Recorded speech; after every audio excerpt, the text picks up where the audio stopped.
हमारे शरीर में सर्वाइकल का दर्द शुरू हो जाता है जब हमारे गर्दन के पीछे की हड्डी, जिसको इन्वर्टेबल डिस्क कहते हैं, उसमें बढ़ोतरी हो जाती है। जब भी इन्वर्टेबल डिस्क में कैल्शियम का डीजनरेशन होता है या कैल्शियम ज़्यादा बनने की वजह से उस हड्डी में बढ़ोतरी होने लग जाती है, तो वो हड्डी नसों के ऊपर दबाव बनाती है, जिससे हमारे गर्दन की नसें दब जाती हैं और गर्दन में बहुत ज़्यादा दर्द होता है, जिसको हम सर्वाइकल पेन कहते हैं। साधारण सी बात है, जब भी हमारे शरीर की कोई भी अंग या कोई भी हड्डी हद से ज़्यादा बढ़ेगी, सामान्य से ज़्यादा बढ़ोतरी को लेगी, तो हमारे शरीर में नसों के ऊपर दबाव तो बनाएगी ही। इसलिए हमारे शरीर में कहीं भी कोई भी हड्डी अगर बढ़ जाती है तो वो दर्द को पैदा कर देती है। इसलिए सर्वाइकल की समस्या जब भी होती है तो हमारे गर्दन के आसपास के हिस्से में जकड़न शुरू हो जाती है, हमारे कंधों में दर्द होने लग जाता है। कई बार दर्द इतना ज़्यादा बढ़ जाता है कि गर्दन को दायां बाईं तरफ घुमाने में भी दर्द होता है, गर्दन को हम हिला भी नहीं पाते। और इसका असर सिर्फ गर्दन और कंधों पर ही नहीं बल्कि हमारे हाथों के ऊपर भी होता है, क्योंकि हमारे हाथ कंधों से जुड़े हुए होते हैं। हमारे हाथों की नसों में सुन्नता आने लग जाती है, हमारे हाथों की उंगलियां सुन्न पड़ने लग जाती हैं, हाथों से कोई भी भारी काम हम नहीं कर पाते हैं।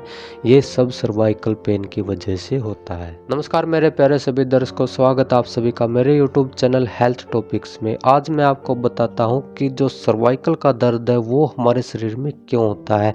जो भी सर्वाइकल का पेन है उसको शरीर में पैदा होने के लिए सिर्फ 3 कारण ही जिम्मेवार हैं।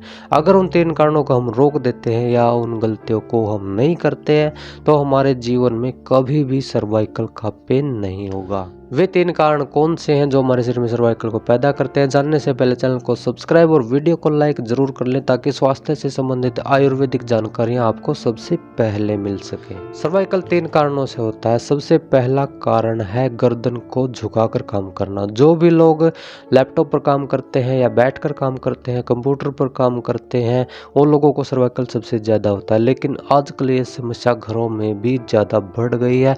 उसका सबसे बड़ा कारण है मोबाइल का ज़्यादा इस्तेमाल करना। जो भी लोग मोबाइल ज़्यादा देखते हैं या महिलाएं ज़्यादा मोबाइल का इस्तेमाल करती हैं, वो क्या करती हैं कि बिस्तर के सहारे सो जाती हैं और गर्दन हमेशा उनकी टेढ़ी रहती है, गर्दन के ऊपर पिछले हिस्से में दबाव पड़ा रहता है। और जब भी हम कोई तकिया लगाते हैं या बिस्तर के सहारे टेढ़े लेट जाते हैं तो हमारी गर्दन ही मुड़ती है, क्योंकि जब हमारी गर्दन किसी भी काम को करने के लिए हमेशा झुकी रहेगी तो गर्दन के ऊपर दबाव रहेगा और शरीर के जिस भी अंग का ज़्यादा इस्तेमाल होता है, शरीर उसको रिकवर करने के लिए, उसको ताकत देने के लिए अपना काम शुरू कर देता है।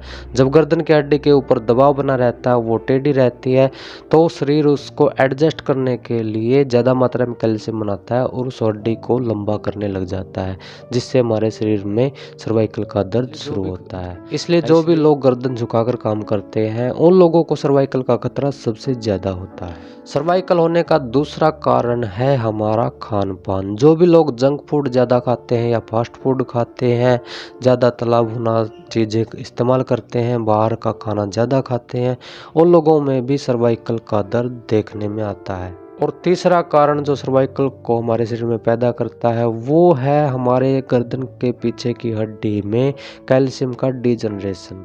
ये कैल्शियम का डीजनरेशन जो बड़ी उम्र के लोग हो जाते हैं या जिनकी उम्र 40 से ज़्यादा हो जाती है उनमें अक्सर देखने को आता है। और ये जो डीजनरेशन है कैल्शियम का, ये ज़्यादा बड़ी उम्र के लोगों में बिल्कुल सामान्य गति से बिल्कुल धीरे धीरे होता है, जिसका हमारे शरीर के ऊपर ज़्यादा इफेक्ट नहीं पड़ पाता और इससे ज़्यादा दिक्कत भी नहीं होती है। बड़ी उम्र के लोगों में कैल्शियम की डीजनरेशन की प्रक्रिया बिल्कुल धीमी गति से होती है, इसलिए बड़ी उम्र के लोगों में जो सर्वाइकल होता है उसके लक्षण बहुत कम दिखाई देते हैं। अगर समस्या ज़्यादा बढ़ जाती है तभी उन्हें दर्द का एहसास होता है और जब नसों के ऊपर दबाव पड़ता है तो उनमें सूजन आ जाती है, जिसकी वजह से वे दर्द का एहसास कराना शुरू कर देती है और ये एक बड़ी बीमारी यानी कि सर्वाइकल पेन का रूप ले लेता है। यही वो 3 बड़े कारण हैं जो हमारे शरीर में सर्वाइकल पेन को पैदा कर देते हैं। अगर हम इन कारणों को रोक देते हैं तो हम सर्वाइकल से जीवन भर बचे रह सकते हैं। आगे की वीडियो में हम बात करेंगे कि सर्वाइकल के लक्षण क्या हैं, सर्वाइकल को ठीक करने का तरीका कौन सा है, सर्वाइकल को ठीक करने के लिए कौन कौन सी एक्सरसाइज हमें करनी है, कौन से योगा हमें अपनाने, कैसा हमें खान पान रखना है। ये सभी जानकारी हम अगली वीडियो में आपको देंगे। आगे की जानकारी प्राप्त करने के लिए चैनल को सब्सक्राइब जरूर कर ले। जानकारी अच्छी लगे तो वीडियो को लाइक जरूर करें। धन्यवाद।